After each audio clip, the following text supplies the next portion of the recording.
Бас қостық достар бүгін гүлдердің жапырағындай жайнап тұр ақ дастархан алып ұшып көңіл шіркін жанғандай көтерейік кәне достар махаббат үшін үзілген сөнген бір үміт қайта жалғансын көтерейік кәне достар мол бақыт үшін осы күнге жете алмаған жан достар үшін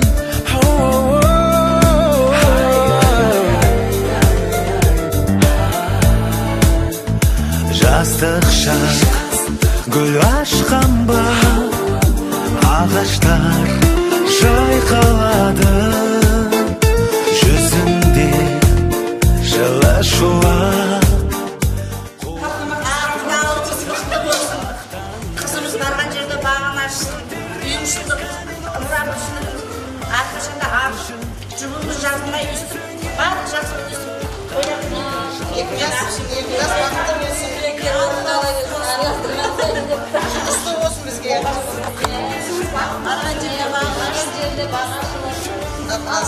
барлығымыздың құдалығымыз осындай үйімшікті өте берсін.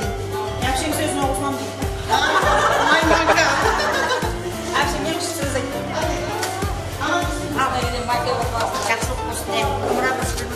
мына менің класстастарым аман болсын. ер азаматтар аман болсын.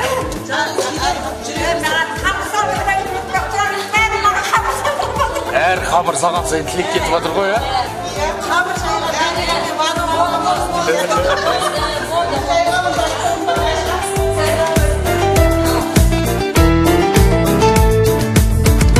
Аймала таң самалы көңілім ән салады қуанып дос жүрегі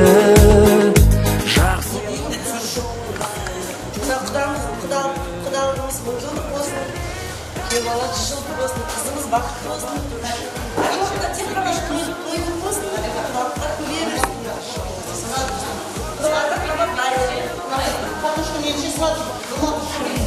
осы күнге жете алмаған жан достар үшін көтерейік кәне достар махаббат үшін үзілген сөнген бір үміт қайта жалғансын көтерейік кәне достар мол бақыт үшін осы күнге жете алмаған жан достар үшін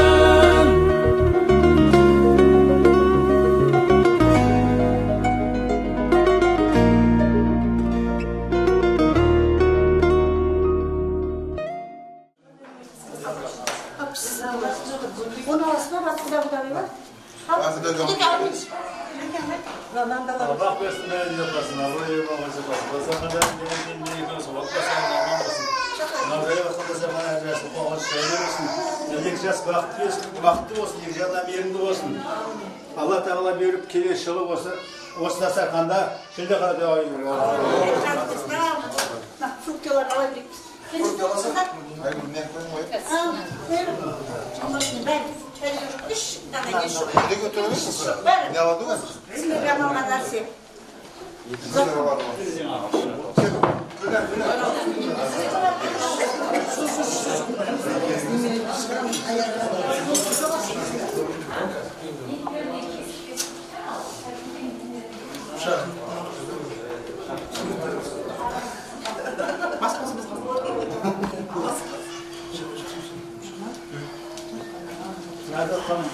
Ақылқыда балқа шақыратын байылды оққан сол жігіт қой. Қадам бар. Ерінен ошақтың қызметті ол. Қалғырды ме? 18 жасын асқан кәмелетке толған өзі таныстырсын да? Ек соны өзін таныстырсын да? қызметті құдағайлар. Мынау жоғарыда бізді сол жағып жатқан менің үлкен ағам. Есім Болат. Осы қалада тұрғылықты. Осы қалада тұрады. Так. Біздің Енді ол айтып табылмайды бұл. Біздің Қарашаңырағымыздан әке-шешемізден 4 ұл, 3 қыз тарағанбыз. Сол үлкені 2 жылдан кейін. Бір ұл бір қыз бар. Одан кейін сол жағында Алымжан есімі. Досымыз бір басқа оқығанбыз. Бір жағын ені бөліп жегенімізден қарағанда. Енді оны айтпасқа табылмайды, ұлы жүзді, мына кіші жүз біздер танысып жатырмыз ғой енді. Енді бұл кісілер жүзге жатпайды, ұйғыр несі. Енді қожа ма, ұйғыр ма? Ұйғыр, шебі қожа. Соны бұл қазақ қожа қатыс жоқ негізді. Есімі Алымжан. Кім болса да арман болсын, азамат Ол жағындағы Ғалымжан. Бірінші Алымжан мына жақтағы Ғалымжан. Бұл кісі де досымыз, осы жерде жүргендер бар ғой достарымыз. армейский доктор. Палчандар екен бар. Арна Палчандар. Бұл кісінің үйіндегі Айжан деген Екінші таныстық таныстырып ол кісі арнайы айтып кету керек, Батыр ана ең соңғысы дейміз ғой? Соңғысы емес, е? Соңғысы емес, әлде оқалым керек. Соңғысы айту керек. Қазіргі соңғысы егіз қыз. Аян деген қыздарымыз. Осы 45-ке топ болған ба? 43-ке толған кезде босанды. Осы Шымкент қаласының босанды, шығарып алу рәсім, ол бір адамдар тойдан артық болды.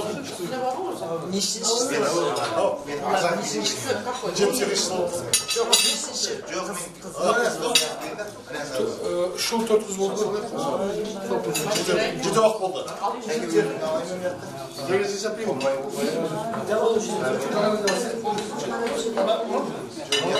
Қызмет істей беретін жоқ, ағашын емес.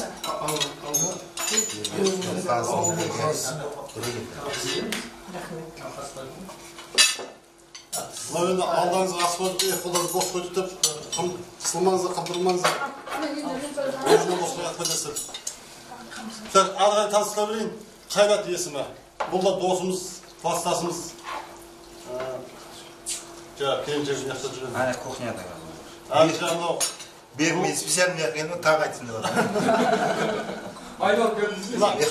Қайрат деген досымыз Уралаш жағынан құдағайларыңыз Гаухардың ағасы болып келеді. Оны арнайы айтып кетейін. Қайнағаныз екен ғой. Қайнағаныз. Деп айтыла ма екен? 80 байқалаған. Ысты ма дейді? Ысты. Ол жүздер екен. Мен өзі негізінде кіндік шешем осы болған екен. Бір үйім тақта жүрген шайырға содан кейін өзім рулар жағынан есі жағынан ішілей мен жоқ, хабарым жоқ. Сол үйленетін кезде бір сұрап не алдым, өзіміз ол кезде одан кейін жұмысым жоқ. Мен тураған маған беріп берсеңізші. Әлжаннан кейін. Әлжаннан кейін дәші. Иә, мына Шалқар есімді. Шалқар бір орында тұршы, Шалқар деген есім осы. Иә, Шымкенттік. Футболист. Антон Шоқ деген Қайратта ойдыңыз ғой? Сәл өзі. Дәл өзі. Одан кейін мынау ер балдар араласып жүрміз ғой. Осы ер балдардың ішінде бір 7-8 қасас балдар араласып жүргенде арамызда кәдімгі бір класста бізге оқыған қызымыз бар. Мына Ақбашында бір бидай дейді ғой. Бидайдан да мықты негіз. Дәрді әрі сапалы, саналы Айгүл есімді қызымыз бар. Сізге тамақ. Айгүлдің жұбайы жұбайы Құдағайлар келатыр дегенсіңдер. бір пакема деп айтамын. Иә, құдағайлармен бір пәсе болды. Өз амасап біздер. Қамыстан деген. Әке үйді ғой. Көп сана.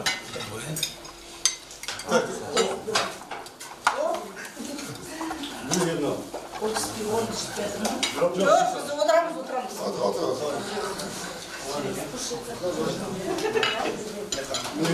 Орта толсыны тағы да келіп отыр. Нұрсейіт есімді досымыз. Нұрсейіт. Бұл кісі де осы қалаға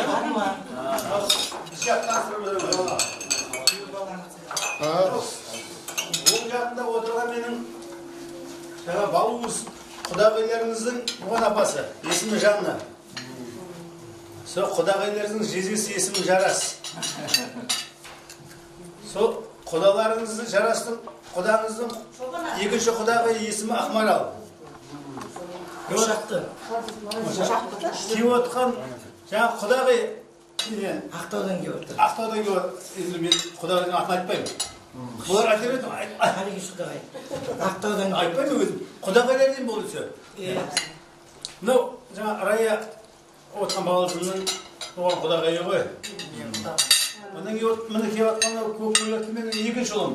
Есімі Ғалымжан. Одан кейін жаңа күйеу балдарыңыз. Есімі Арман. Одан кейін менің любимый балызым алтыннан арда түкірместен салмақты балызым есімі Ләззат. Нағыз құдағайларыңыз сол кісі. Bu yak bu құдағай.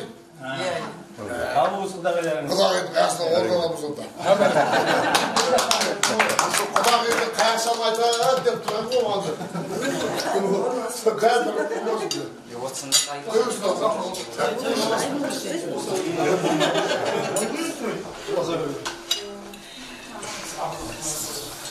Қазір үлкен жиын тойлардың алдында мәслихат деген болады.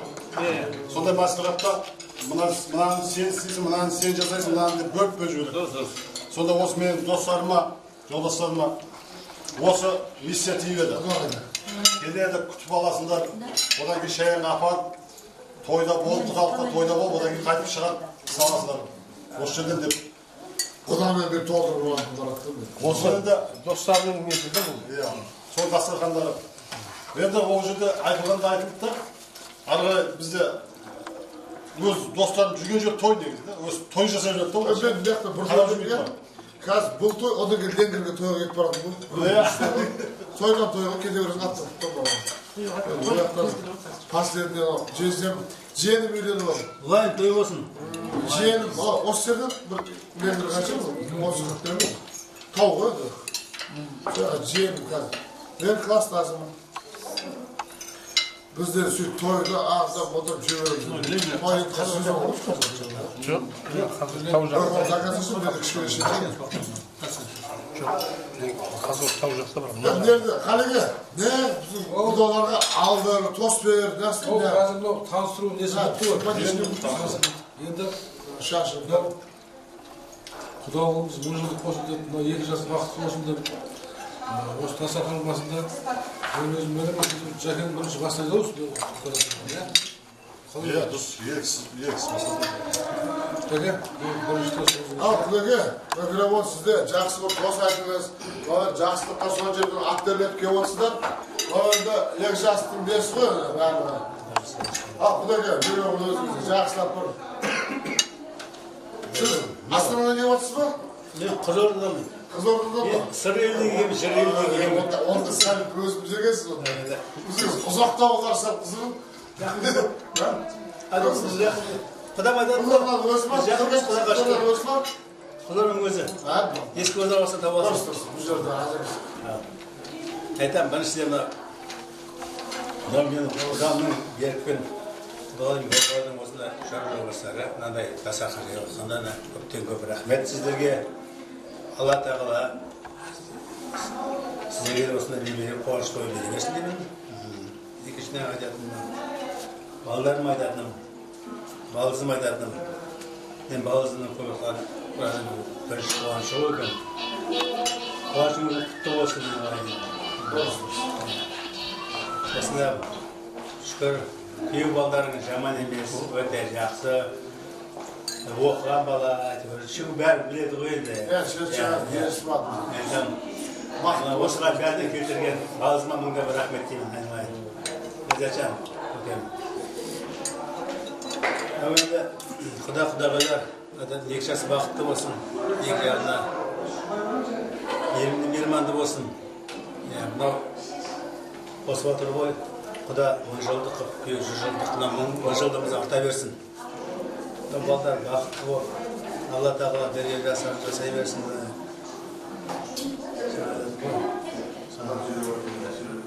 Енді келесі жылы шілдеханада университеті ғой. Çay ortamında sana çok rahmet diyeyim. Berleriniz olsun. Şöyle sana atına devam ediyoruz. No. Yarın olmasan da kuanç bolaversen alayım. Osınday. Sizlerge qanday? Men Xudolarga, Xudolarga qanday xizmat var dersi sizni qaytaradi deb o'ylayman. Yo'ldoshlarimiz endi o'sida quvonch o'rtaq bo'lsin sizlarga. Sonda quvonchlar qutlu bo'lsin barlarimizga. Janda yo'y o'sib o'ynayversin bolalar. Ey, yaxshi bo'lishimiz. Aytaman, jonim. So'shin. Qo'y qo'y. Quvonch.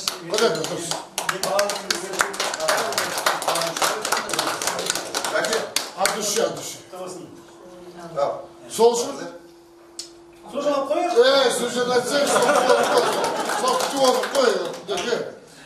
Bagi, ben akboğanı kızlarga transfer. Ha, ayaşana vereyim mi? Ha? Bu da bu oyunun soğuşu. Sen işe ne yapıyorsun biz gör. Ne o? Soğuşu ortada olur. O. Keks. Bu da keks. Bana, bu da ademe tosaytlar. Kelimet, bana asarkan ders taşımlarda. Alın sen. Vay stanızı olmadı. O da keks beyim, sen alamaz. Sen. Dur. Gözü şükürler gazlı olmadı. Şuradaki keptir bu preset çürüyor. Yok, sizin gazlı olan unuttum. Kayda. Bak işte, anlayayım ne? Ve iş kandı, aram adammış, iş avru adammış, bir kalmamış. Tamam, kesmiyor. Kesmiyor, tamam. İşte ısrarla. Yürü, anlayın,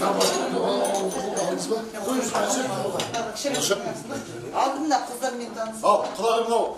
Ne zaten? Oyuncaklar basın. Banu. Olmadan koy. Kılığı. Banu dedim bizim üyemiz. Sıra, Kraliyet dedim. Ya, köylü tanısın olacak. Ya, olsa Tırk'tan masrafına gelip Gülban'ın üyesi mi? Odan keyin Nurgali деген dostumuz var, onun Gülcan Жұбайы. Boğalayım mı? Английскийда. Өзі. Кейін таныстырасың. Tansı oldu. Манзура. Жаңағы Boğalayım. досымыз. Bayındırın akşası var, olsun oldu. Қожа әйелі, келіншегі.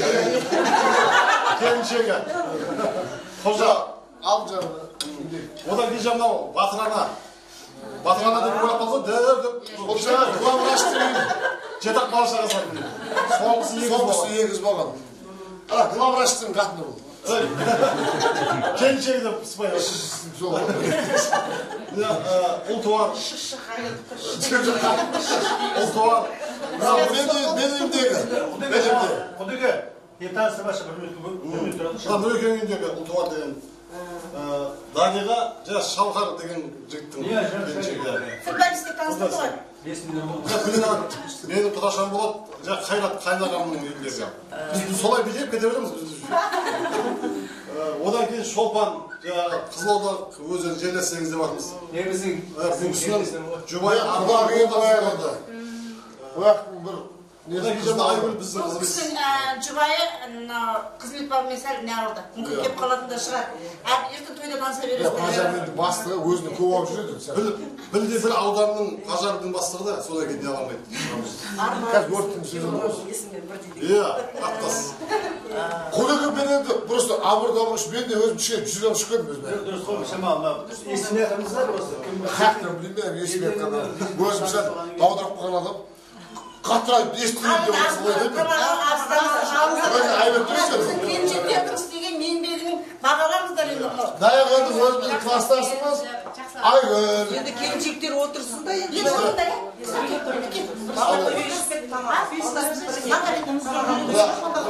Құда күші.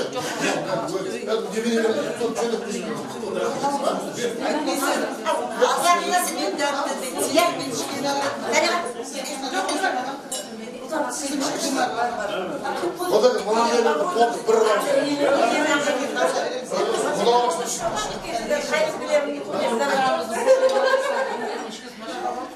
Вот не вот, а зачем вы говорите, что там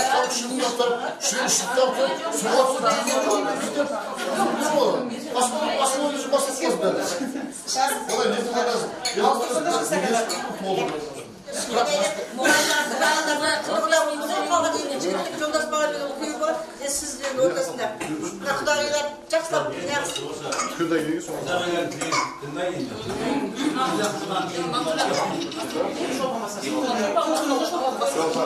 Шобик басан шобик. Өргін ие отырдың өзіріп сенен бұлар бағанадан маған бүгін қасына отырып алып бізге не алма деді да. Мен енді ертең сіздермен бірге отырамын енді. Тойда құдай қаласа. Ал міне біздің шымкентке қош келдіңіздер. Құдай қаласа мынау 2 жас бақытты болсын. Осыларды аман есен тойын құдалығын өткізіп, ол жақта сіздер аман болыңыздар. 2 жастың шаңырағы биік, керегесі кең болсын. Әрдайым осындай той болсын. Сіздер тағы да келіңіздер. Қызымыз көп жетеді сіздерге. Біз қыз алайық та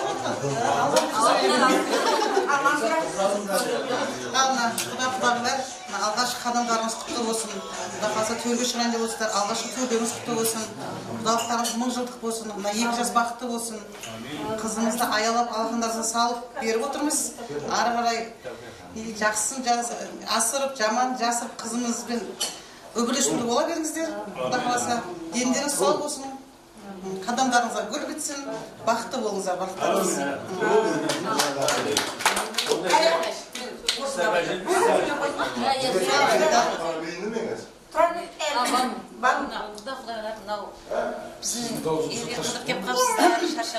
Құдай қаласа той қаласа берсін, 2 жас бақытты болсын.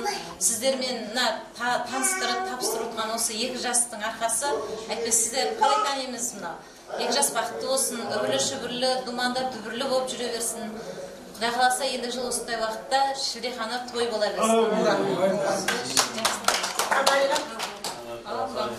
1000 жылдық болсын, 2 жас бақытты болсын. Сіздермен танысқаныма қуаныштымын. Тек жастықта өстіп ойнап күліп кездесіп жүре берейік. Сол үшін алпайық. Біріншіден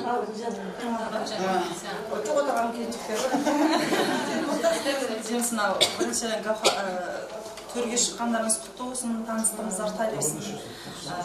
Дендеріңіз сау болсын. Құдай қаласа 2 жастықтың арқасында, жаңа қыз деген көпір дейді ғой, екі елдің таныстығымыз арта берсін. Әр жерде, жаңа көрген жерде таныс болып, білісіп, дендеріңіз сау болсын.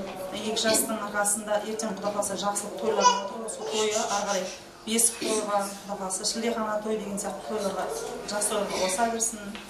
Құдай қаласа Гауһар екеуіңіз шөберенің қолынан, шөпшектің қолынан май жылаған ақ жаулықта ана бола беріңіздер, әже бола беріңіздер. Құдай қаласа сол жастыққа жеткізсін. 2 жас құдай қаласа бір көштің соңынан ерткен бір көшбасшы болсын екеуі де 2 жерде. Жұмыстарынан тек қана табыс тілеймін. Қашанда өйстіп тек қана жақсылықта тойда қоса берейік. Рахмет.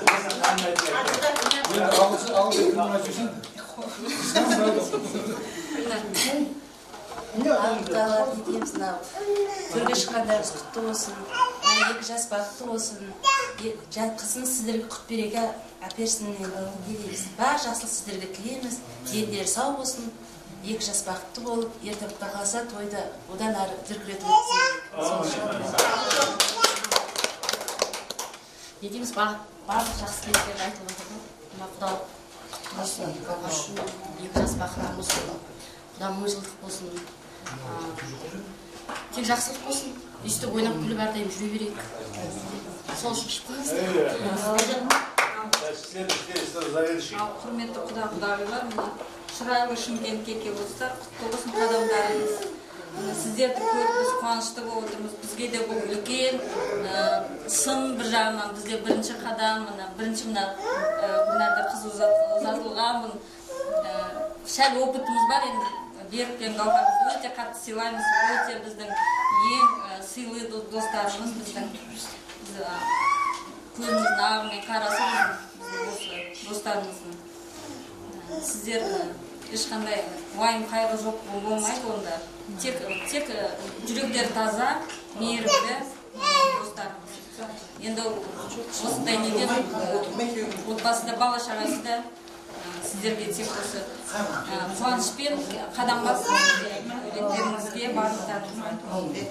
Жақсы осы 2 жас бақытты болсын, бақытты тек осылардың шаңырақтарына үлкен отбасы болсын.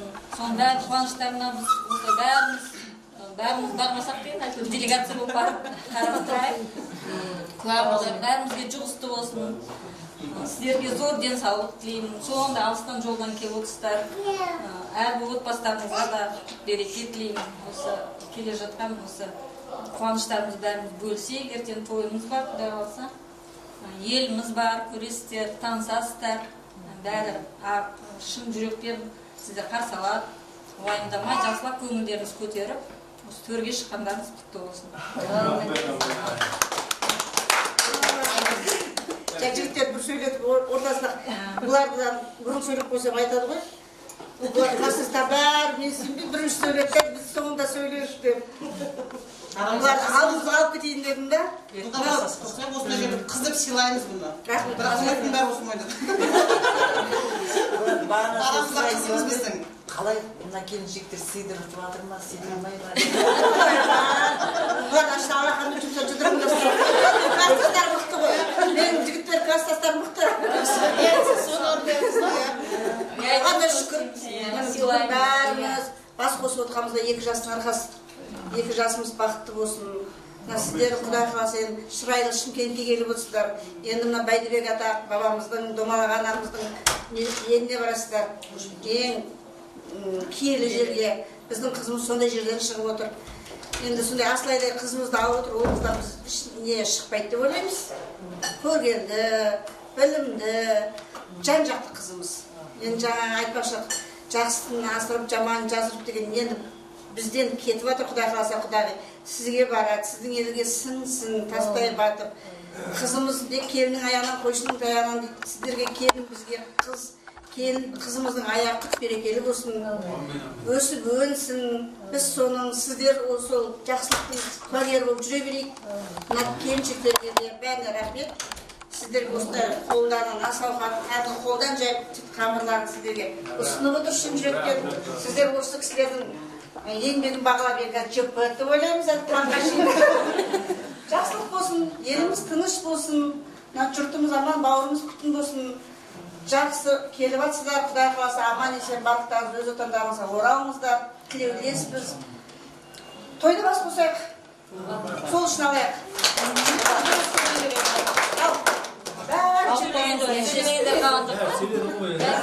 Қыздардың бәрі сөйлейді, қыздар алдырамыз енді.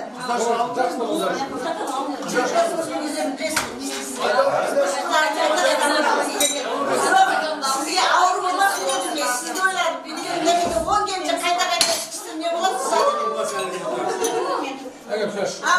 Пьяные помидоры и салат. Новый салат. Айтасың чемпионде новый салат шықты. Пьяный помидор.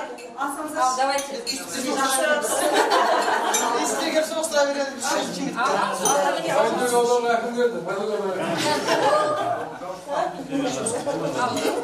Экстраком зем болмаса я. По возможности.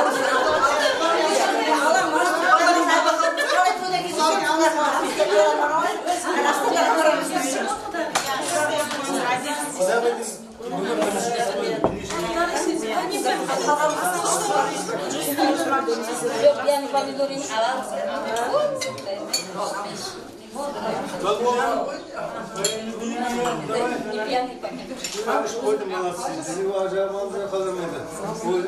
Залыңыз ба? Құдағи? Точно ма? Ертең барамыз. Шпендек адам. Мен бірақ ертең кездесеміз точно. Ол ертең бұл сөзіңізге ертең жауап бересіз. Сушим бар. Әнші балапандар бар. Айтамыз қайда құда? Арманның несінде айтпағанда қайда айтамыз? Осындай қуанышта, отта. Сол үшін мен ұмытып. Дайындап берген шығарсыздар, пойызда. Пойызда қаяқта жүргенді қазір білмей отырмын. Үш күн жүреді ғой. Ыстық и самый плохой Медленный ма? Өліммен дегенді. Конденсировать деген. өліммен не қылғанда енді Может, танцевать? мен деген аспанда Құдай, жердің астында мұнай, ортасында адай деген, Пекет деген пірі бар, Маңғыстау деген жерден келді. Ләззаттың Рая деген сіңлісінің құдағайы боламын. Мен қызымды мына кісінің баласына беріп отырмын. Екеуі бірге тәрбиеледі сол баланы. Енді мен кішкене мен түсінбей отырмын ба, сіздердің салттарың біздер негізі қыздың алдынан өтіп құдайы қонақ болып, құлағына сырға салып, сауға құда түскелі келіп отырмыз. Сіздер уже әлі сырға салған жоқпыз, біздерді құда-құдаға Осына кейін қонақтар репетиция. Оларыңызға көп рахмет, көңілдеріңіз ашық, жүректерің таза екенін көрсетіп отырсыңдар. Екіншіден жастарсыңдар. Мен 65-темін. Іштемінде ең үлкен мен болып отыр. Жаңада менен кіші болып қалып отыр. 18-де десеңіз? Иә. Енді қолымыздан талай қыздарды ұшырдық. Талай келінді қолымызға түсірдік. Өмірді көрдік. Енді не деп айтуға болады? Ата-ана үшін ұлда қызда бірге. Тем более сендер жастарсыңдар, қазіргі жастар балаға өліп бара жатады, қызға да өліп бара жатады. Негізі ата-бабамыздың сара жолында салып кеткен қасиеттерінде ата-ана болу керек, ұл бала ұл болу керек, қыз бала қыз болу керек. Келін болу керек те күйеу бала болу керек. Осы 4 қағиданы ұстаса, балалар ешкім ешқайда кетпейді, бақытты өмір сүреді деп ойлаймын. Енді бақытты болсын балалар, құда-құдағай төрден алған орындар құтты болсын деп отырмыз. Енді біздер сіздерді қарсы алып жатыр деп мен өзім ойлап отырмын. Ертең енді төрден орын алатын еліміз ертең осы кісілердің үй шығар деп ойлаймын, құда-құдағайлар. Ал енді сіздердің енді осындай жақсы ниетпен, жақсы көңілмен, осындай дастарханмен қарсы алып жатқандарыңызға рахмет. Алла тағалам осы жүздеріңнен сіздерді тайдырмасын. Енді жаңағы біздің ләззатымыздың енді мен ләззатты не алсам, не ұмалып бақыт даже ұстай алмаймын өзімді. Бұндай жаңа сондай адам ешер көрініп тұр ғой. Сондай барлық осының қиыншылығын мойнындағы несінің бәрін болса да бәрін лақтырып тастап, бәріне қарамай осы өзінің арманын арнады өмірін. Осындай тәрбиелі болсын деп жаңағы ер адамның тәрбиесін көрсін деп военныйда қылып отырмын. Соның жолында бізде арман біздің ауылда осы ең бірінші бітіргеннен кейін Ақтауда службалар районында Ләззат баласы постоянно келетін, баласы арманы Астанаға кеткен. Балаң барғасын келмей кеттім, бейбарақтым болды десе. Сосын енді өмірді айтады ғой жаңа. Астындағы таң дейді, еріп кететін мұз дейді. Қолындағы байлығың ұшып кететін құс дейді. Өмірде тек қана бір нәрсе бар дейді. Еш уақытта өзгермейтін. Сіз бен біз деген сыйластық дейді. Осы ләззатпен, осы жаналармен сыйластықта құда-құдағай болып жүр. Бұлар маған құда-құдағай сияқты емес, өзімнің бауырларым сияқты. Енді мен сіздерге мына құда-құдағайларға айтатыным, менің жолымды берсін. Сондай құда-құдағай емес, бауыр болыңыздар. Екі баланың бақытына осындай өздеріне бір-бірін тауып, қол ұстасып, отау құрамыз, семья боламыз деп жаңағы өздері келісіп жатқаннан кейін ата-аналар өздерінің борышы, мойнындағы парызы балдарды сондай жолға салу. Сара жолға дұрысына салып, оған осындай біздің ата-бабаларымыздың жасап кеткен қасиеттері бар. Жаңа құдасын алдынан өтіп, сырғасын салып, құдалығын жасап, бәрін ертең ләззат жасайды. Өзің сол қасиеттерін қазаққа қолынан келген бар мүмкіншілігін жасап жатыр. Бұны да сіздер құда-құдағайлар түсінеді деп ойлаймын. Бергеннен байып кетпейді ешкім. Бермегеннен ешкім кедей болып қалмайды. Барға ризашылықта болған жақсы да, ешкім ештеңені алып кетпейді. Тек қана 1-2 метр жерді ғана аламыз. Басқа ештеңемен 20 метр ақсаумен. Сондықтан тек мына қамшының санындай қыстау өмірімізде сіз біз деп сыйласайық. Құрметтеріңізге көп рахмет сіздерге. Шымкенттіктерге жақсы екен, күшті екен, сондай қонақ жай екен деп айтамыз ғой, бәрі барғаннан кейін сұрап атады ғой, енді ел болғаннан кейін жұрт болғаннан. Сол сіздермен танысқаныма өте қуаныштымын. Ал енді қалған барлық нелердің бәрін ертең айтамыз. Үлкен кісілер де бар шығар, соның жолымен бәрін айтып ескертеміз. Ал енді бүгінгі беріп жатқан, қарсы алып жатқан қонақасыларыңызға Алла тағала ризалығын берсін.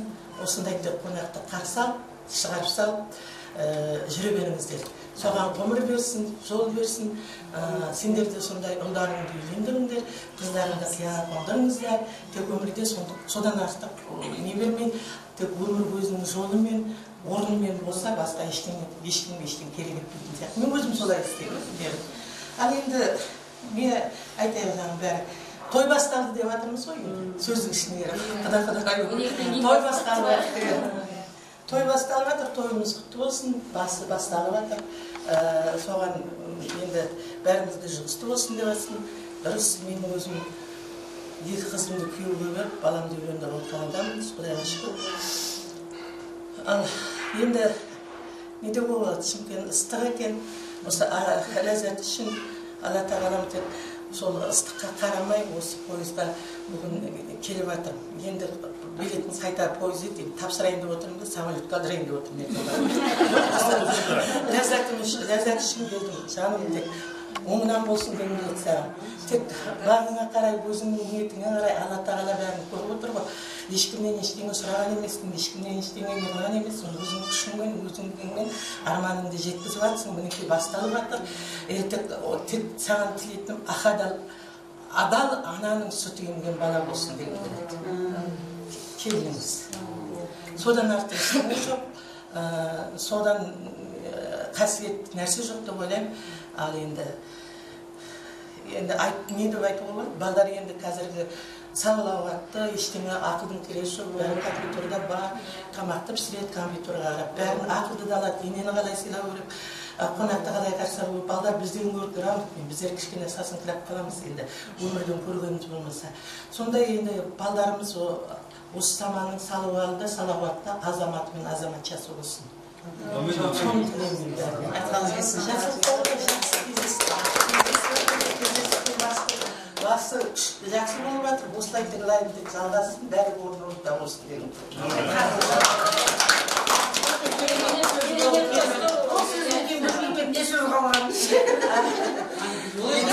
Енді өлеңін айтты. Енді өлең біз қайта өзімізді әлде де біз жөнді күте алмай жатырмыз ба? Или сіздер көңілдеріңіз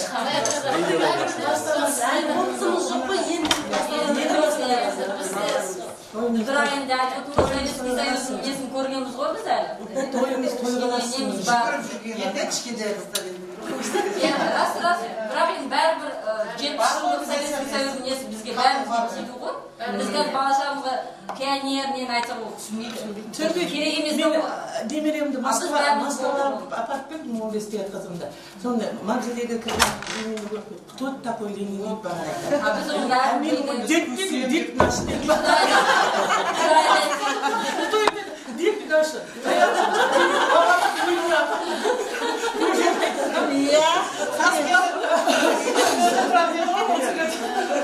Bizim dedimiz küçüğe de bir kere geldi.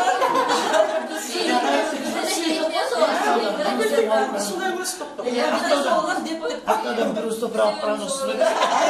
Dediniz ki, bir usta bırakıp bırakacak spasın.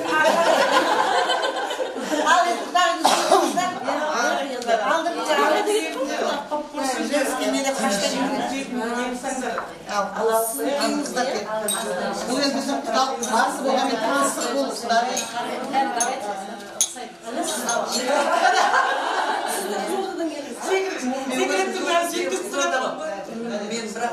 Ертең мен арқымды көрсетіп өзім көйлек күтейін.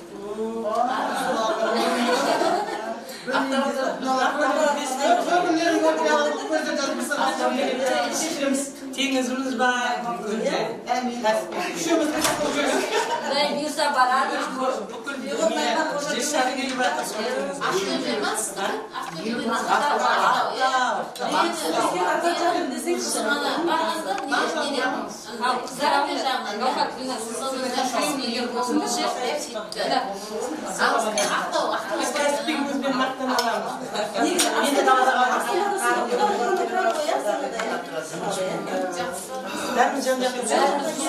Қазақ қой айналып келді. Шымкентке келіп отырмыз. Көрдің бе? Жоқ, Астанадан ертең келеді. Айызымыз бар. Бүгін түнде. Мен де сол қыздар осы Арман деген жауап бердім ғой Шымкентке. Ауылдан Осыдан кейін орай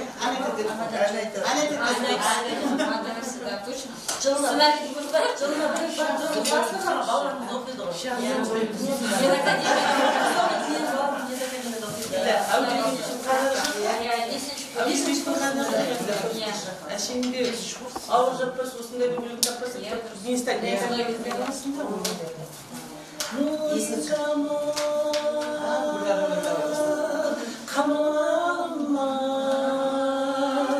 근데 작은 샤나른가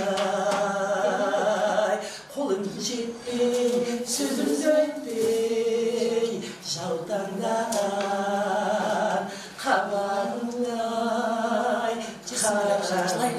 가라마이 홀은 짓배 수준 절배 샤우탄가 가만가 가라마이 온수 수준같은 한나야나 세나갑다 공엘름에 샤르스난 샤우ጥ따서 세르잡다 우리가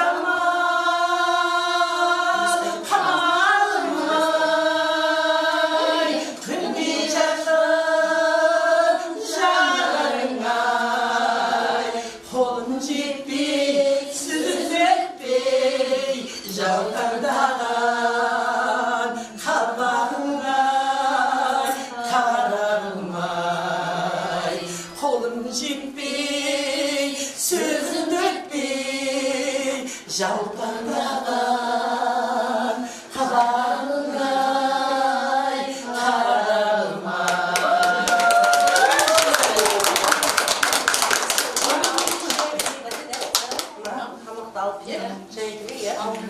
Жүк болсыншы. Кайып сұрапты, жүк болсын. Айтпайдың жағынан келген ару Жалтетім қадағаның елге дәру шіркін Мөмөді жанарың ай, жаздейді жамалың ай Қалдым алтын қаталмай, қарадым ай Қасыңа бара алмадым, сөзіңе жанармадым Ерексіз қалқам саған ән армадым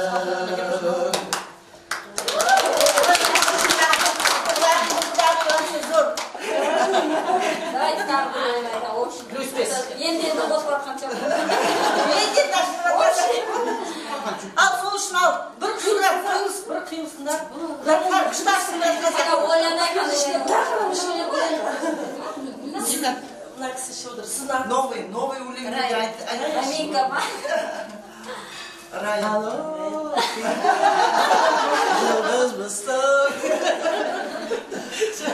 Пешіңдесін ба, нерім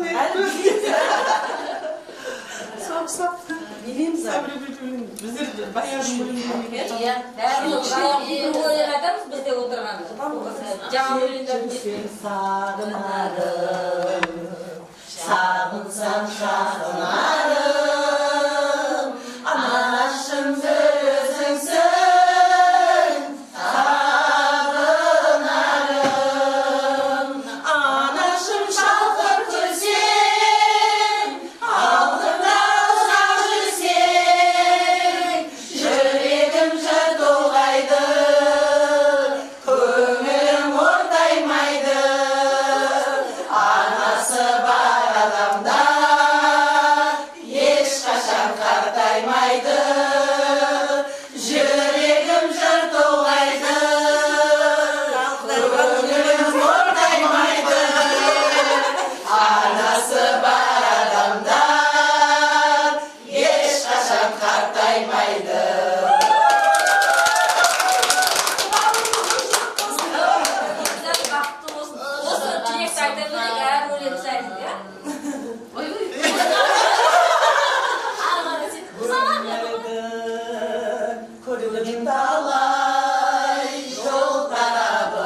бақыт шығамын.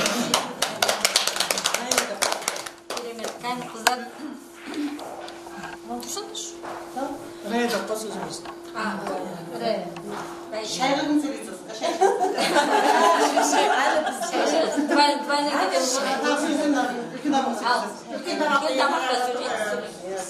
Тілектің несі жоқ қой? Асық қойылсын. Ваше желание, как хотите. Ұялады кіскен қойды. Ойым ұзын болғасын ұялам деді. Ой, мінекей. Тойдың басталғаны өте қызық болып жатыр. Рахмет сіздерге. Жарашылдас деп жатыр ғой, құдағилар. Шынымен де өте Шымкенттің несіне біздер өзіміз таңғалып жатырмыз. Қызылорда, одан кейін Ақтауда болдық. Бәр класстастарымыз жан-жақта алыста тұрғаннан кейін бұндай достарымызды бірінші болып сыйлаймыз. Оның ортасына құда-құдағайлар бәр жаққа жүгіріп жүресің.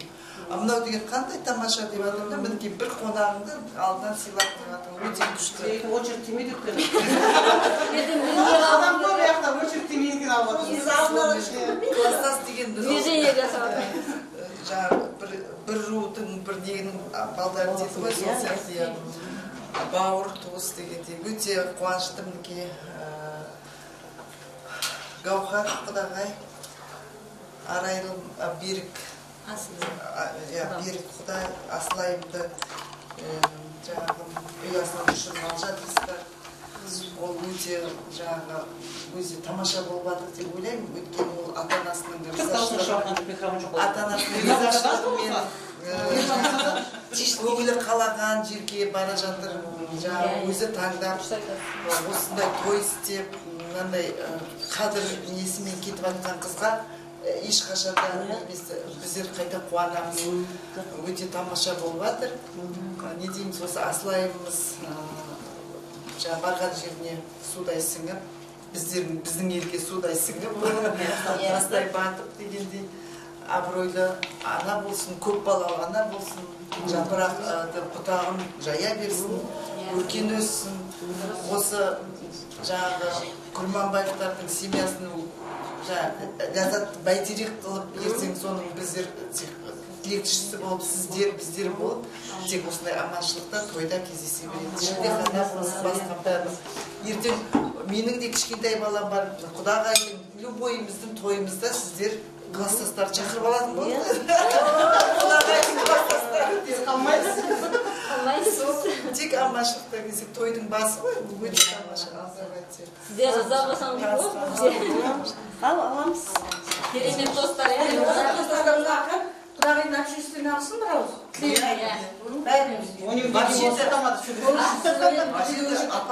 Қыздар олар қой, күйеуіңіз сөйлеттім сізді бір кісі Ең керемет достар сіздер.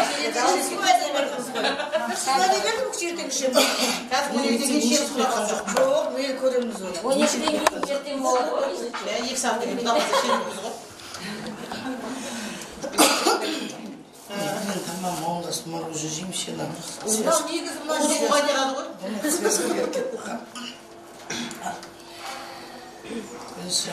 Қарекеш құдағай, сізге орын ортамыз толып жатыр.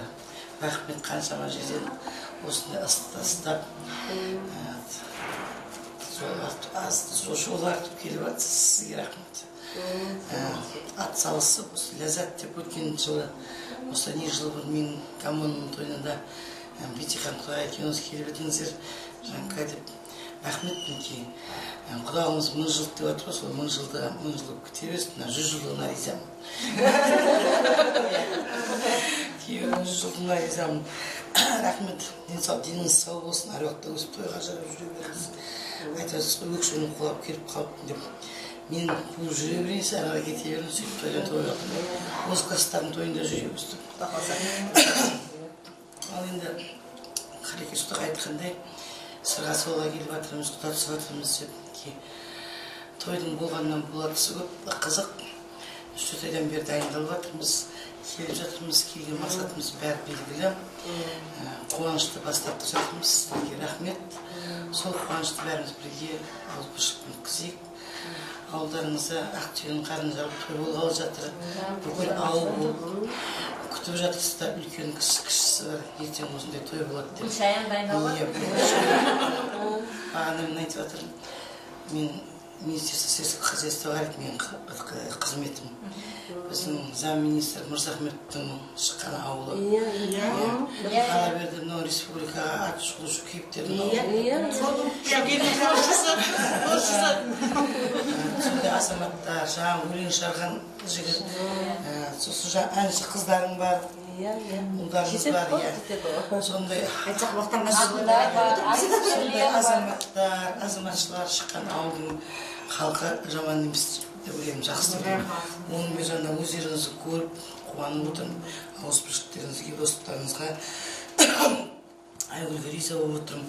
Бүкіл қасаспалардың бәрін бір өсті отқан. Жұмсап отыр екенсің ғой.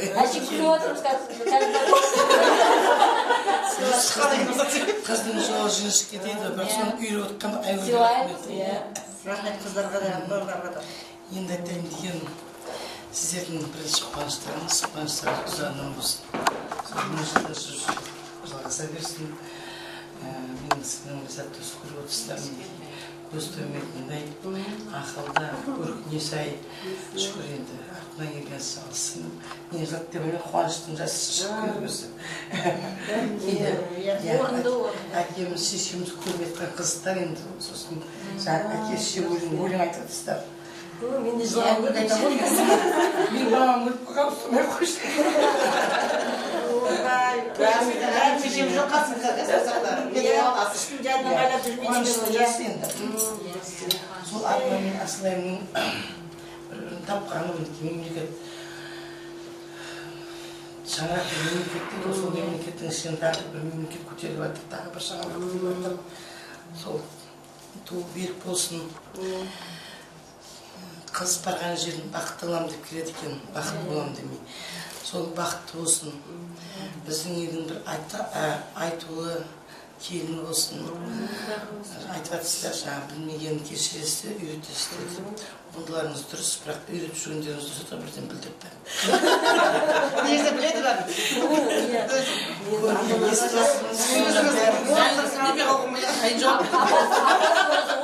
Апасының тәрбиесін көрген. Енді не болсын да сол екі баланың ауызы біршілеу болсын, бір-бірін сүйіп қосылып жатыр. Ешкім жаңағы неған жоқ, өзі теңдерін тауып отыр, өте қуаныштымын. Біздің арманымыз үпіретте өсірген қыздарымыз да біздің де сондай арманымыз. Біз де осы қуанышқа жетіп отырмыз. Кеше февральда Қызылордаға келіп, кісіні жатып кеткен кезде құлағым құйып жүргем. Арман, давай, в этом году деп. Оны октябрь ма, сентябрь, ноябрь сояқ қалдырған. Одан қайттан айналдырып, августке насқатама көндірдім, үйленетін болды. Енді алдында үйдегі екі ағасы үйленгесін. Айтып, келесің, күманнан қандай рахатыңдан көтілері бар. Қызықтар жүрген шығар, енді бірақ жағдайда қарайтынша мамам жауызсыз не істейді, қорыққан шығар. Көпшілікті үмітетін нәрсе, осындай той деген, осындай тойымыз көп болсын. Мен де көп сөйлемеймін, есеп-қисептің адам боласың. Қарекеш құдағайдан кейін, Ақмарал құдағайдан кейін сөз қалмады. Бағана мен қорқып отырмын, мен не айтсам екен деп, Дэвид Крейг дей салсам екен.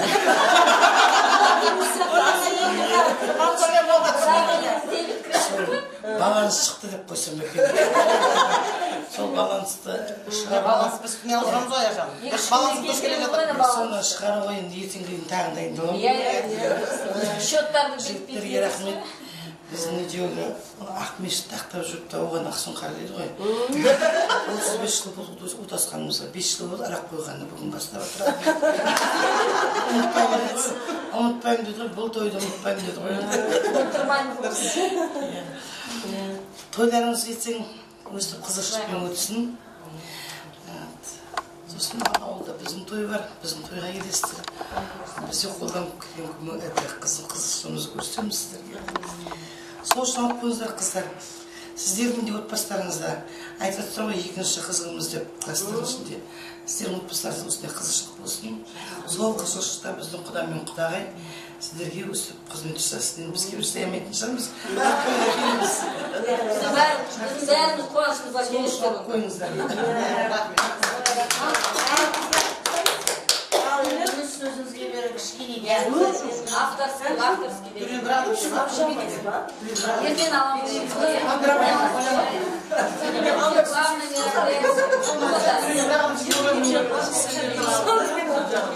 Қиналмай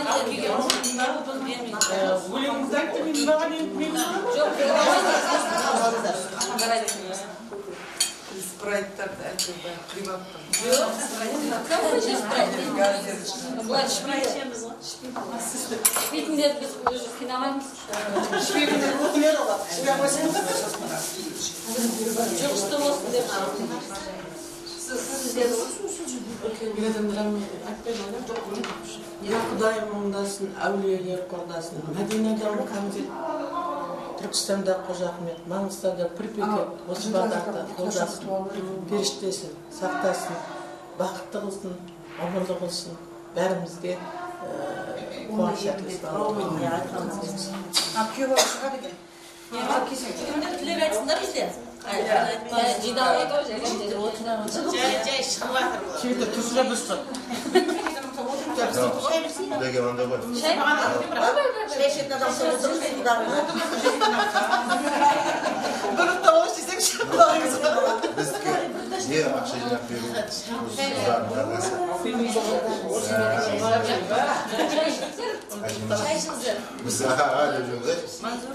бізде облыстардың кесеңізді беріп қадам орнымызсыз басқа Өздері сияқты жастан өттік қой. Өзіміз екеуміз сондай болдық. Растамайды ғой. Біз барлық келіншектер қыздар бар, ол үшін сөйлеген.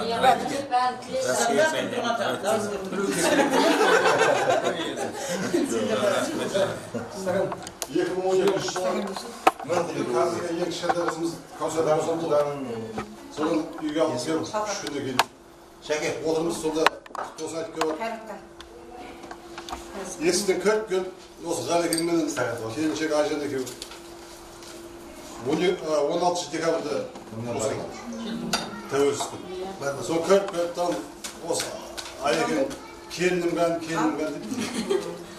қандай келін түсірмейміз. Үйдің ішін іздеп жүр жаңа. Иә, келін деп сөйтіп 5 іздеп жүр. Сөйтіп жаңа мамасының қолында 100 күн тағы бар, қолынан шешіп алып. Сонымен Құда қаласа құда үйде бармыз. Сіз ана құда үйде Сізден бір мен қап. Сонымен Ғалекеңнен кейін Мансұрмен ұза кетті, Әлекең келіп ұза деп. Уса деп болсын, уса дейміз. Сөйтістен, енді бұл құда үйге бармыз, 2 семья. Бұл кісілер ортадағы көтті сөйттен, енді мен кім болам дейді ғой. Сол біздің үйге сөйтіп келсін, біздің үйге келгенде, менің жолдас балам болады да, құданы күтеді да. Бұл кісінің үйіне барған кезде, оның жолдас баласы болып мені күтетін болды да. Мен салып шыққан жағдайын сатып.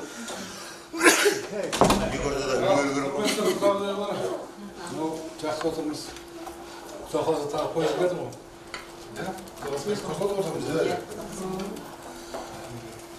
Біздің осы екеуміздің Галқаға алтын достарымыз, алтын жаңағыдай өмірін семьямыз. Осы жерде жаңағы қыздарымыз біздің тілек білдірді, сөз сөйледі. Бізге жаңағы заводқа өрішкі осы кісілер. Заводтап жүріп біз кетеміз. Ол жақтан берді қайраттың досымыз бірінші ұзатқан осы ағамыздан. Осы жігітке жаңа кейін білер дегенімізді. Бұл ата апа болды бұл. Немерелері бар. Құдайға шүкір немереміз бар. Эстафета берді да бұларға. Қаптың ауызын ашқан осы кісілер бірінші бізге. Осы Гүлнәрмен Қайрат екеуінің қуанышынан кейін міне екінші ұлғажымыз осымен үлкен ауыр күнде отыр. Әреңізді олар. Ал Қайрат сіздерді қолдау бердім. Тілек айтшақсың. Ал мына құдағилар, мынау төрге шыққандарыңыз құтты болсын. Мына себепкер 2 жасқа 2 жас бақытты болсын. Денім сау болсын, осындай тойлар көп бола берсін. Барлықтарыңызға жұғысты болсын, осындай қыз ұзатып келін сүрейік бәрімізде. денimiz сау болып, сіз болып, ертеңгі тойды жақсылап атқарып, бір кісідей жақсылық болсын. Бұзеге байғаныңызға. Балалардың ішінде жаңағыдай бұл ұзатып болған ғой қызды. Біз ешқайсысын ұзатпағанбыз. Енді ұзатып отыр. Бәріміз жай-жай тұтығып айтып, не айтарымызды білмедік. Бұл кісі беймарал жаңағыдай. Еш қысылмай үйреніп қалған кісі. Одан кейін семьямыздың шалқар, тоже біздің жақсы көретін досымыз кішкентайымыз Жұмахан, келіншегіміз Дариға, айдайды бұл біздің.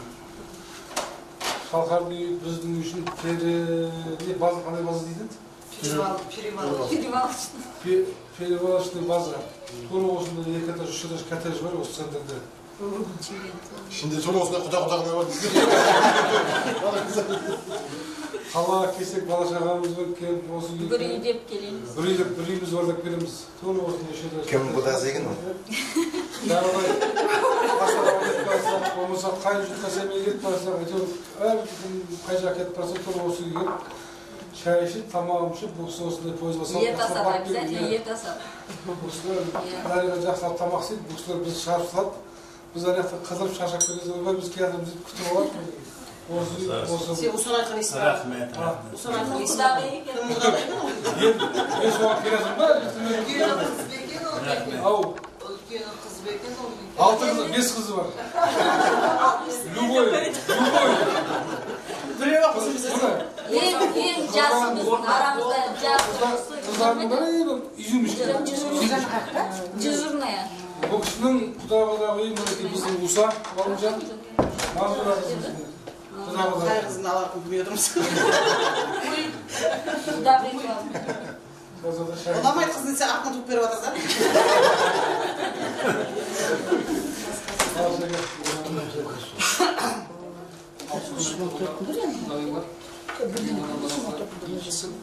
Екі жасының арқасында осындай дастархан басында бірге отырып танысып жатырмыз. Жағдайымыз бар. Сыйласып, сіз іздесіп, араласа берейік. Барлықтарымызға осындай той жұғысты бола берсін. Зор денсаулық барлықтарымызға. Амин. Қызды ұзатып, ол баланы жағдай қондырып, сондай жете берейік бәріміз. Бақытты болайық. Әрқашан да үлкен кіші болып сыйласып жүре берейік. Енді біздің арамызда бір иностранец бар. Не қазақ емес, не орыс емес, не шетел емес, бірақ әйтеуір таза ұйғыр екен білеміз енді. Жаңағы УСА-да қойғанбыз атын. USA United States of America. Соның атын қойғанбыз УСА-да. Әлекен ба? Бала-шағамыз бәрі УСА деп айтады. УСА деп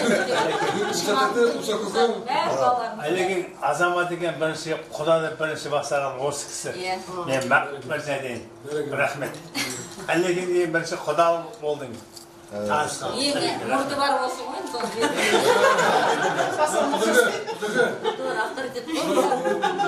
Министерство по чести дейді ғой.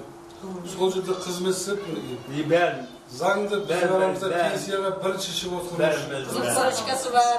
Манзура қызымыздың арқасында. Пульт осы кісінің қолында Рұқсат деген сөйлей берсем. Мақтап Құда-құдағылар. Мынау енді төрге шыққандарыңыз құтты болсын. Амин. Мынау Шымкент пен Астанаға көпір салынып жатыр, Құда қаласа. Сол көпіріміз мәңгілік көпір болсын. Құдағымыз жаңа 1000 жылдық атай берсін. Бұл жердегінің бәрі енді Аслайымның әкелері, шешелері енді бәріміз Аслайым өзіміз айтып yanımız olsa kötülük de oynattık ne aldık olsun özümüzün kızımızday ne alayımız denimiz sağ olsun budan da ülkenin keng dastarxanda жолығайық Құда қаласа ендігі жылы Шілдеханада жолыға берейік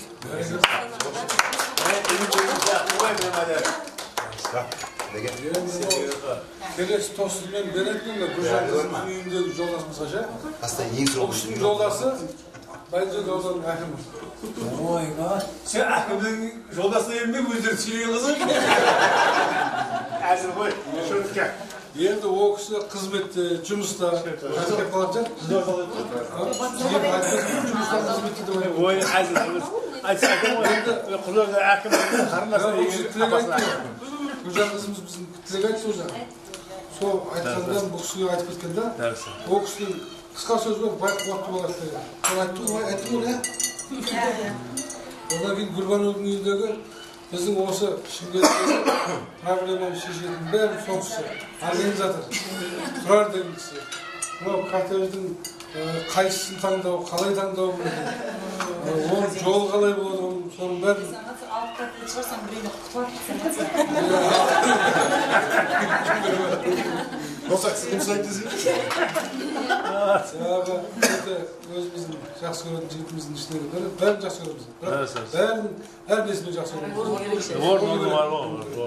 Сол жақта жағда Гүлбануда өзі тілек айтқан жастарға.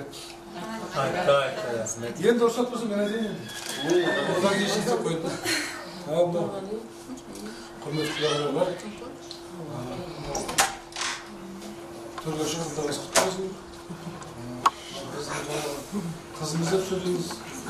Қызымыз бақ болып. Жұмыс себебі шыққанымыз. Қожалыққа өскен. Жақсы қыз. Қыздай болып кетсін. Сіздер күйеу болады ме біздің баламыз деп кетсін. Әлбетте. Екі жақ мықты болсын. Амин. Оған жағдай біз жаңағыдай өзімізді білген көргенімізді біздің қызымызды білмеген сіздер жағдай толтырасыздар. Біздер жерде өз барымызды айтамыз. Қораштымыз. Екі жас бақытты болсын. Ұзақ ғұмыр жасасын. Құда қалса үлкен семья болсын. Құда қалса астанада біреуіміз бар деп тұрайық мінекей барған жерде. Сол құдалық мүлік болсын. Түрге шыққандарыңыз құтты болсын.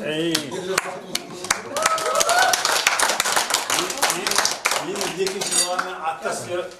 Министр здравоохранения Шаянда поэтому. Екінші баламен аттасы. Сіздерді ертеңше бұл жерде ішкеніңіздерді көрінше оқымай ма? Кезік келе басын. Бірақ не жетті айтқан жоқ болмайды. Шай ішетін су ішетін болмайды. Бірақ ертеңше мынаны алшы. Наксының стакан жоқ қой. Мен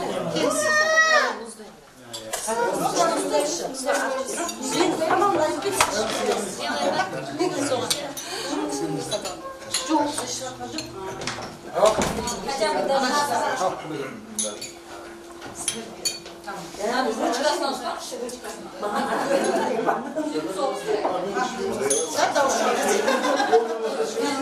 Ручкасынан ұстаңызшы, ручкасынан. Ручкасынан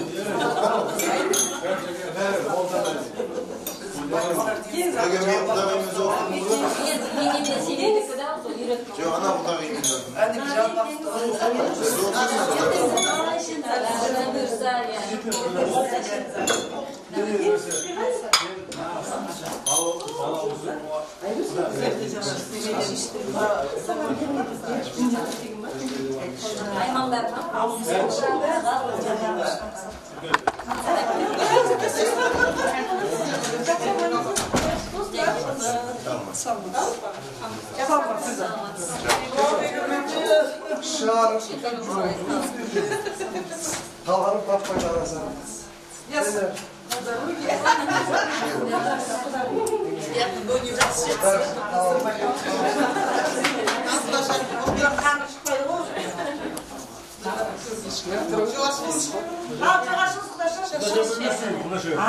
Куда же я привезу?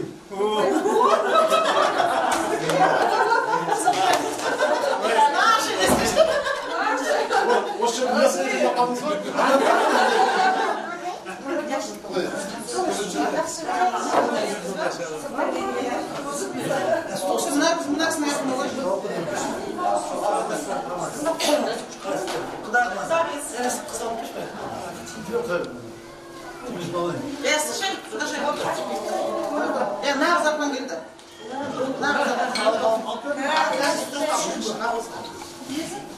Осылардың бақытын үшін, осылардың жаңағы тек қана жақсылық, тек қана бақытты семья болсын. Екеуі бір-біріне сыйла, ата-ананы сыйла, аман есен жүре берейік бәріміз. Құда болғанымызға құтты болсын бәрімізге. Ұзағынан болсын. Алан, қыздар соғыстыр, дабу деймін. Абу-Даби.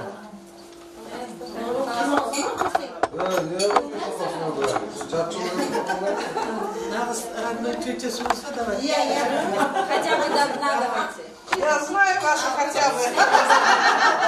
Вам только покажи. А мне надо пришить с вами. Жақсы табамыз. Одан кейін зорлық тумасын. Сағат 12 болып қалды. Жол жүруді оңай емес. Ай, рахмет. Мына алысқа 3 рет алу керек қой. 3 рет тоқтамай алу керек. Енді Күлшаға Аламыз ғой, еле анда екі құдаға сөйтпесін. Давай. Қайда қаларсың? Кім бар?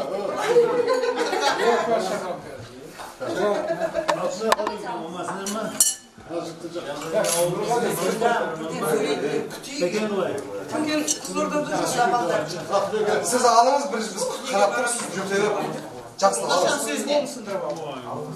Al geçiyoruz. Sizler yoksa karabatı mı Давай, тырс.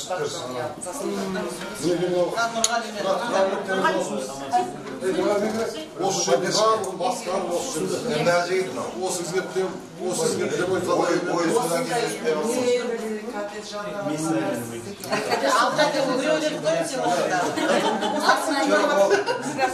Ауыртпалығын мойныма ала бермеймін, осы оқамын. Бірақ хозяин мынақсың. Хозяин осысың. Қыздың егесі осы. қазір болса екеуі тек қана машинамен жүріп ағып қабылданып, ең соңғы жағында құдашамызда әке бар, кімді? Әке бар. Алтынай. Құда деген маған сол құда, маған ризамын құдаға. Сондай қызметте жүріп алып күнеке. Біздер ризамыз. Негізі жақсы жүріп тұғын. Әлеке, сені артық адам көрмедім осы. Қазақстанда біреу ақ осы. Бүйтіп бәйдеуге одан әрең ұстап жүр. Болды. Қожаны қосып беріп ұстап. Құдар алып кеттім, құдар керек бізге. Ал, төрге шыққандарыңыз құтты болсын. Келулеріңізбен. Рахмет, әзір олар. Иә. Мына үлкеніміз бар, кішіміз бар. Құда 1000 жылдық, күйеу 100 жылдық деп атам қазақ айтқан сөз ғой. Құдай рас. Дастарханда енді біз сіздерді кішігірім шаршап келген кезде сәл демалдырайық деген ой тұр. Рахмет. Құдалы тойдың бәрі ертең, айбеттен кейін басталады. Рахмет. Бәрі заңсыз да. Бұл демалу. Біздің демалыс та бұл.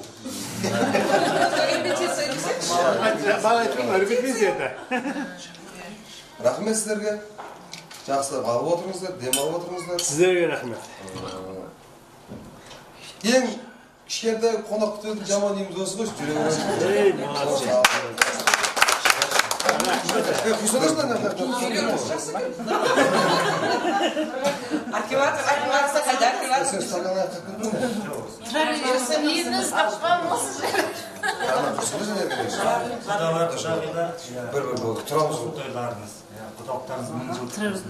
Ашып базым ма? Оппа. Жоқ, Максим Росов, мен астым. Мен аппететін көрдіңіз бе? Қызымыз асылайын, сіздерге таслайбас суда сынсын. Амин. Екі жас бақытты болсын. Амин. Құда қаласа өбіліші немере сүйе беріңіздер. Амин. Той қыласа берсін, әрқашанда той болсын.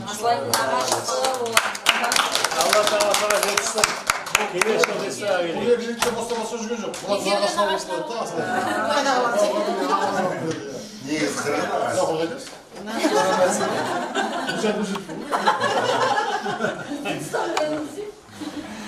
Біреу кресло жатыр. Ал аламыз жақсылар енді. Мен Біздің Әжібек. Давай.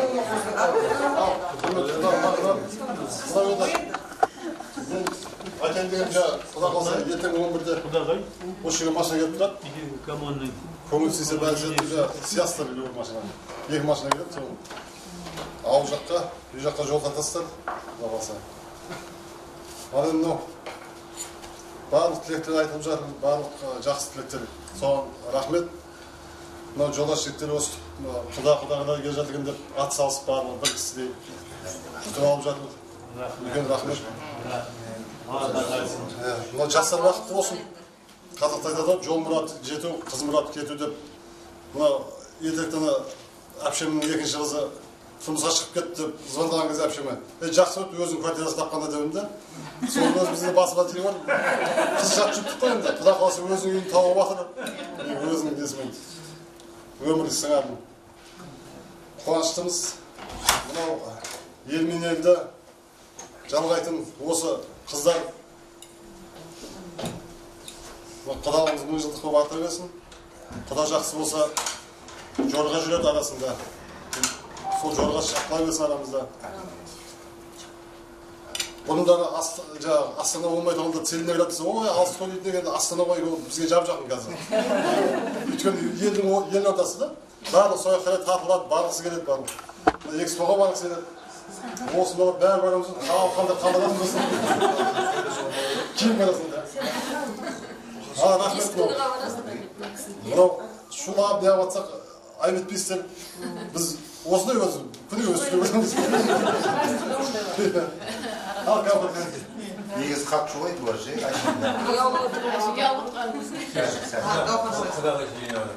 Құрметті мынау құда-құдағайлар, қаласа мынау Шымкентке қош келдіңіздер. Осындай құдалығымыз 1000 жылдық болсын. Той көріңіздер. Осы жаңағы екі жас бақытты болсын, тілейтінім. Өссін, табысты болсын еңбекте. Бағана бері өте үлкен жақсы тілектер айтылып жатыр. Сол тілектің бәрі орындала берсін. Қалифиш құдағи өте керемет сөйледі. Сіздің жолыңызды бізге бере берсін. Біз артыңыздан ілесе берейік. Біз өсіп келе жатқан қазіргі сіздердің қазір біз 20 жас кішіміз. Бүйтіп қарасаңыздар. Сіздердің жолдарыңызды берсін. Осы жаңағы елді тапсыратын осы жаңа бала мен қыз ғой енді. Мынау қыз деген жат жұрттық. Енді өзінің құдай қаласа біздің де алғашқы қуанышымыз, тұңғышымыз, асылайымыз. Міне Ләззат құдағимен де біраз болды. Сырлас болып жатырмыз. Жаңағы Қалифиш құдағи айтты ғой бағана, енді Гаухарды қасымызға қосып аламыз деп өте қуаныштымын. Енді мен енді Қызылорда, Ақтау, бәрін беріге көміз құдай қаласа. Басқа облыстарды аралап, үйде қалмай, құдай қаласа. Алдымыз өте үлкен, жақын жолдар күтіп тұр. Осы 2 жасқа тілейтін тек қана бақыт. Ата-анасының үмітін ақтасын. Әрбір ата-ананың өзінің жаңағы бала үшін жүр ғой, балам, қызым деп жүр. Сол өсіріп отқан ұл қызының үмітін, ұл қызы сол әке-шешесінің үмітін ақтасын. Бәріңізге де жаңа осындай той жұғысты болсын. Ертең құдай қаласа, осы берік айтты ғой, 11-де дайын тұрыңыздар, құдай қаласа, Бәйдібек ауданының жаңа Шаян орталығына барасыздар. Киелі жер бағана Айгүл кластасымыз айтып жатыр. Бәйдібек ауданында біздің домалақ анамыз бар. Жатқан жер жайлы болсын, сол кісінің біздің әруақ қолдасын, құдай қаласа. Сол сіздер ертең құдай қаласа өзіміздің көрімізде, құданың үйінде күтеміз. Алла соғын жассыз құдай қаласа. Белгілейміз құдай. Иә, міне осындай біздің міне жаңағы достарымыз деп жатырмыз, міне беріктің кластастары, міне кластас қыздары. Біз осы қанша жыл болды бізге бірге араласып келе жатырмыз, міне арамызда құда-құдағи деп жатырмыз. Бір-бірімізбен мында бесіктес құда болып жатырмыз қазір. Сол құдалығымыз өзіміздің де жаңа құдалығымыз 1000 жылдық болсын. Осы достарыма өте көп рахмет. Осындай сендер де осындай үлкен тойларға жете беріңдер, жұғысты болсын. Жаңа эстафетаны мына кісілер бірінші алған, екінші эстафета біз, ертең үшіншіні мен тапсырамын да құдағиыма. Осы кісінің көбже үзеңге салып тұр, по очереди келеді бізде. Біреу-біреуін неғып кеткен жоқ. Жұғысты болсын бәріңізге. Балдарға да берсіңдер.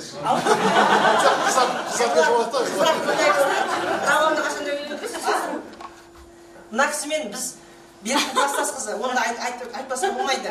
Біз бұл кісімен біз құда болғанбыз. Бұл кісіде бала бар, бізде қыз бар. Бірақ егер де бала мен қыз бір-бірін жарасып жатса, біз ешқандай қарсылығы жоқ дегенбіз негізінде да. Енді әлі құда деген аузымыздан сөз түскен жоқ. Рас ол, біз аузымызға жаттан жоқ кеткен ол. Біз айтамыз енді бала мен қыз бір-бірін жүрсе, біз қарсы емеспіз. Бауыр болып кетті ғой. Ja, бауыр болып кетті олар да. Біз бірақ мына сөзімізді тастамаймыз, құдағи болып кеткенбіз. Бір-бірімізге осылай айтып класстастар достар арасында бір-бірімізге құдағи деп сондай. Бала-шағамыз бәрі бауыр. Жарасып жатса, біз оған қарсы емеспіз, рас қой? Бұл кісінің үйде жаңағы баласы отыр. Осы жаңағы класстас балдардың ішінде осы Беріктің класстас қыздары ішінде осы қызбен ғана осы пәлен жыл болды араласып жатқанымыз. Ешқандай тойымыздан қалмайды. Мақтаңыз. Иә, рас қой. 12 қыз болған класста, 20 бала 12. Қалған қыздар басқа городқа күйеуге тиіп кетті ме? Жоқ, шабытқажан жоқ, бірақ арасында. Осы қызымыз ғана бірге араласып. Мақтануға тұрарлықтай әрі еркек, әрі әйелдің қызымен атқаратын кісі. Осы Рауан деген баласы бар. Той Бізде елдерді ертең мені астанадан қақ көрді, мені құлағы болып барады. Найманның бақытса.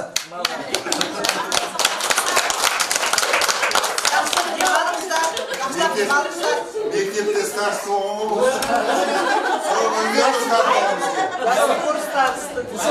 әлі старшы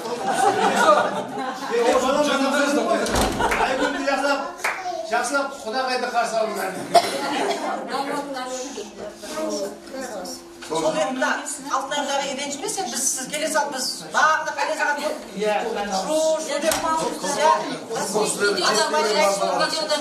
Құдағайыңыздың сөзіне аласыздар. жақсылап. Ал ода.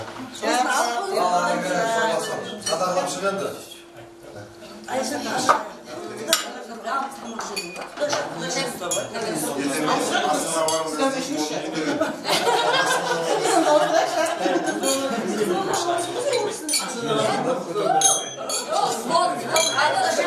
Әлеге? Совсем мені. Еспені сізге асырып келіңіз ғой енді. Бауырым.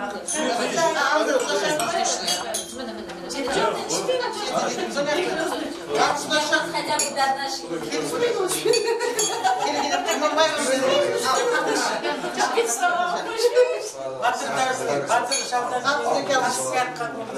Қашып келатқандай үйіне келеді ғой. Төрде шешесі жаңағы Бұрат бәрін тегіз алмай, сонда мамасын алып кетті, бауырын алып, әйелімен баласын ұстап кетті. Достар айтады дейді, сен мені ұстап кетті, балаңмен анау, балаң ғой дегенде. Енді айтайын мен, бауырмен ананы мен еш уақытта таба алмаймын. Әйел жолда бала белде деп айтады. Бауырын алып кетті. Сөйткен мына бауыр ғой, давай да қанша. Бауыр это родной, это менің деген бүйрегімді деп. Вместо того, чтобы без поддерживать. Сағат 7-тен бері азын емес қанып кеткен.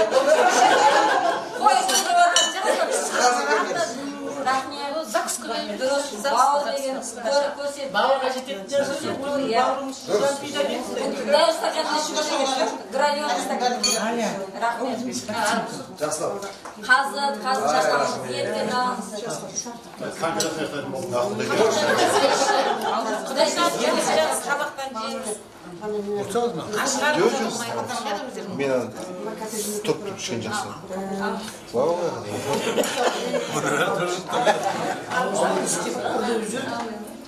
Жолаушы жүрсе жолын өтті. Отырым не алыңыз? Жоқ, түрегіп тұрады. Бұл бәтені түрегіп берді арақты тұрсын. Сен түрегіп тұрсын.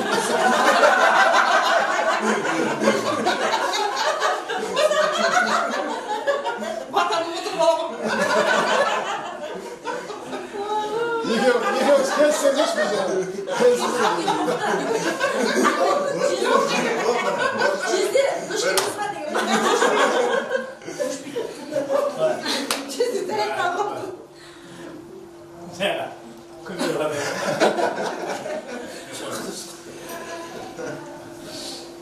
Мен біріншіден бақытым, екі жас бақытты болсын. Екі жас, толыққан шаңыры биік болсын, базаласпен келеге сегін болсын. mınao oğlumuzun zaten kuançı olmuş. Boş olmasam da sevgi etmeydim. Soğuyla ayağımda жетіліп жатыр өзіміздің екі шаярында осы менің құдамның құдағайымның жора жолдастарына мындай бір рахмет айтамын. Осында бізге жасаған жаратқан осында құрметті көрген сізге тілейтін көргендеріңіз той жегендеріңіз қой болсын. Отбасылар жақсылық кетпесін. Әрдайым қайда жүрсің? Қойда жүріңдер. Gül, şarkıra, şeyler.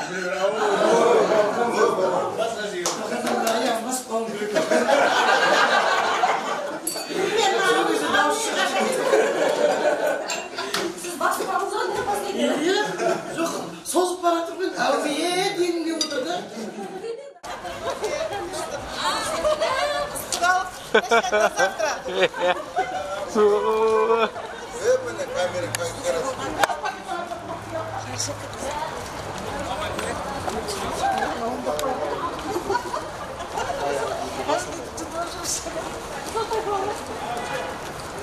Dışarı mı?